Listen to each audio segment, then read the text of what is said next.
دن کی ہلچل، دنیا کی مصروفیات، دل کی تھکن اور رات کا وہ خاموش لمحہ جب ہر آنکھ سو رہی ہوتی ہے تو بندہ مومن اپنے رب کے سامنے کھڑا ہو جاتا ہے۔ اس لمحے کو تہجد کہتے ہیں۔ اللہ تبارک و تعالیٰ نے قرآن پاک میں اپنے خاص بندوں کی شان بیان کرتے ہوئے فرمایا، کانوا قلیلا من اللیل ما یہجعون، اور رات کو بہت کم سوتے تھے۔ قرآن پاک میں اللہ تعالیٰ نے ایک اور مقام پر ارشاد فرمایا، وَمِنَ اللَّيْلِ فَتَہجَّدْ بِهِ نَافِلَةً لَكَ عَسَىٰ أَن يَبْعَثَكَ رَبُّكَ مَقَامًا مَحْمُودًا۔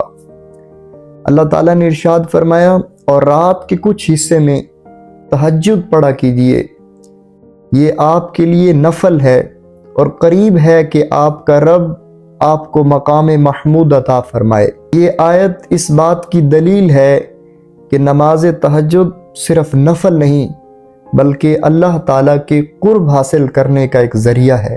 نبی کریم صلی اللہ علیہ وآلہ وسلم نے ارشاد فرمایا، افضل الصلاۃ بعد الفریضہ صلاۃ اللیل، فرض نمازوں کے بعد سب سے افضل نماز رات کی نماز ہے۔ ایک اور حدیث پاک میں آتا ہے کہ نبی کریم صلی اللہ علیہ وآلہ وسلم نے ارشاد فرمایا کہ اللہ تعالیٰ ہر رات کے آخری حصے میں آسمان دنیا پر اپنا نزول فرماتا ہے اور اعلان کرتا ہے، کون ہے مجھ سے مانگنے والا میں اسے عطا کر دوں، کون ہے مجھ سے بخشش طلب کرنے والا میں اس کو بخش دوں۔